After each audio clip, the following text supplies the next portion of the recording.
77వ గణతంత్ర దినోత్సవ వేడుకల సందర్భంగా ములగాడ హౌసింగ్ కాలనీలో టిట్కో గృహాల కేటాయింపు కార్యక్రమం ప్రభుత్వ విప్ గణబాబు ప్రారంభించారు. గతంలో వైసీపీ పాలనలో నిలిచిపోయిన గృహాలను లబ్ధిదారులకు అందుబాటులోకి తీసుకువచ్చారు. ఈ సందర్భంగా గణబాబు ఇళ్ల తాళాలను లబ్ధిదారులకు అందజేసి గృహ ప్రవేశ కార్యక్రమాలను నిర్వహించారు. అలాగే కాలనీలో మౌలిక వసతుల అభివృద్ధిలో భాగంగా ఎస్టీపీ వ్యర్థ జలశుద్ధి కేంద్రాన్ని కూడా ఆయన ప్రారంభించారు. ఈ కార్యక్రమంలో జనసేన పార్టీ ఇన్ఛార్జ్ అంగా దుర్గా ప్రశాంతి, నియోజకవర్గ కార్పొరేటర్లు, టిట్కో హౌసింగ్ అధికారులు, కూటమి నాయకులు పాల్గొన్నారు. వాళ్ళకి ఇప్పుడు హ్యాండ్ ఓవర్ చేస్తున్నారు. ఈరోజు ప్రారంభం అనే కంటే వాళ్ళు ఈ రోజు నుంచి ఆ ఇంటి బాధ్యత వారు తీసుకునేటట్టుగా, ఎందుకంటే ఇక్కడ సెక్యూరిటీ పెట్టుకొని ఎప్పటి నుంచో కాంట్రాక్టర్స్ కానీ వర్క్ చేస్తున్నటువంటి వారు ఆ సెక్యూరిటీతో నిర్వహిస్తున్నారు.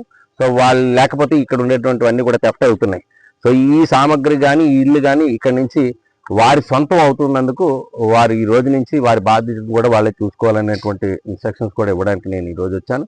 ఏది ఏమైనా ఇది ఒక 1-2 monthsలో మొత్తం మన నియోజకవర్గంలో ఉండేటువంటి ప్రతి ఒక్క ఈ కాలనీస్, ఈ 3 కాలనీస్లో కూడా, ఇది ములగాడ అవ్వగానే పద్మనాపురం కూడా ప్రారంభిస్తాం.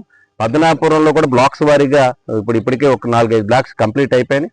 అక్కడ కూడా 22 బ్లాక్స్ ఉన్నాయి. సో 5 బ్లాక్స్ని హ్యాండ్ ఓవర్ చేయడం అనేటువంటి జరుగుతుంది. ప్రారంభం అనగానే హ్యాండ్ ఓవర్ చేయడం జరుగుతుంది. సో ఫిజికల్గా వాళ్ళ హ్యాండ్ ఓవరింగ్, అక్కడ కూడా వాటర్ సప్లై పెండింగ్ ఉంది, అది కూడా కంప్లీట్ చేసేసారు. సో వాటర్ పవర్ ఎప్పుడైతే ఇద్దో వాళ్ళు నిజంగా ఉండడానికి అనుభవం ఉంటుంది. సో అచ్చినాయుడులోకి వాటర్ ఏదైతే పైప్ లైన్ పూర్తిగా వెళ్ళి అక్కడ ఓవర్ ట్యాంక్ కూడా కంప్లీట్ అయితే అది ఈ మార్చ్ ఏప్రిల్కి కంప్లీట్ అవుతుందని అంటున్నారు. సో ఆలోగా ఏ బ్లాక్స్ అయితే కంప్లీట్ అవుతాయో అవి కూడా హ్యాండ్ ఓవర్ చేసి మే నాటికి పూర్తిగా ఓవరాల్గా టిట్కో ఇళ్ళు ఏవైతే మన నియోజకవర్గంలో నిర్మాణానికి వచ్చుకున్నాయి అవన్నీ కూడా ఇవ్వాలనేటువంటి సంకల్పంతో ముందుకెళ్తున్నాం. ఎప్పుడైతే ప్రభుత్వం మారిందో ఈ టిట్కో ఇళ్ళ నిర్మాణాన్ని ఆపివేశారు. ఇది చాలా వేగంగా 2 ఏళ్లలో పూర్తి చేసి 2020 నాటికి ఇల్లు పూర్తి చేసి ఇవ్వాల్సినటువంటి ఇల్లు 2018 డిసెంబర్లో ప్రారంభమైన 2 ఏళ్లలో పూర్తి చేసి ఇద్దాం అనుకున్నాం. 2019లో ప్రభుత్వం మారింది. ఈ ఇళ్ల నిర్మాణాన్ని గాలికి వదిలేసి మరలా 2024 ఎన్నికలు వస్తున్నాయి అనగా 1 సంవత్సరం ముందు పనులను ప్రారంభించి భవనాలకు రంగులు మాత్రం వేసి ఆ రోజు యజ్ఞాలు యాగాలు చేసి ప్రారంభం అని చెప్పి లబ్ధిదారులందరినీ కూడా మభ్యపెట్టడం జరిగింది. నిజమైన గృహప్రవేశాలు ఈరోజు జరుగుతున్నాయి. అందుకే అన్నాను ఇందాక ఎంతో ఆనందంగా ఉందా అనేది. నిజమైన గృహప్రవేశాలు అంటే వాళ్ళకి నీళ్లు ఉండాలి, కరెంట్ ఉండాలి, ముఖ్యంగా వాడినటువంటి వాటర్ కానీ, బాత్రూంలో వాటర్ కానీ, సెప్టిక్ ట్యాంకులు ఉండాలి. అందుకే ఈరోజు ఎస్టీపీని కూడా, సూరేజ్ ట్రీట్మెంట్ ప్లాంట్ని కూడా ఈ కాలనీకి సంబంధించి ఇక్కడ ఏర్పాటు చేసుకున్నాం. సో ఇన్ఫ్రాస్ట్రక్చర్ చూసారు మీరు, రోడ్స్ కూడా కంప్లీట్ చేసుకున్నాం.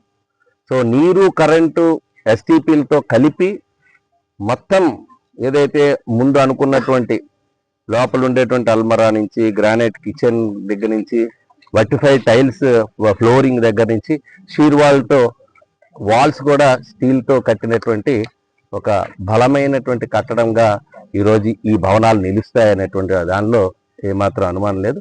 అలాంటి ఇళ్ళని చాలా సుదీర్ఘ సమయం తీసుకుని పాపం అనేక సంవత్సరాలు వారందరూ కూడా మరి అనేక ఇబ్బందులు పడ్డ లబ్ధిదారులకి ఈ రోజన్నా మేము, ఎందుకంటే బ్లాక్స్ వారీగా కాలనీ పూర్తిగా అయిపోయాయి అనుకోండి, ఏ బ్లాక్ కంప్లీట్ అయిపోతే ఆ బ్లాక్ని హ్యాండ్ ఓవర్ చేయడానికి కాంట్రాక్టర్స్తో మాట్లాడుతున్నాం. ఇప్పుడు మనకి సుమారు 4000 ఇళ్ళు ఇప్పుడు అచ్చినాయుడులో కూడా, అక్కడ కూడా వాటర్ మర్చిపోయారు, పవర్ మర్చిపోయారు. సబ్స్టేషన్ మొన్నే స్టార్ట్ చేసాం.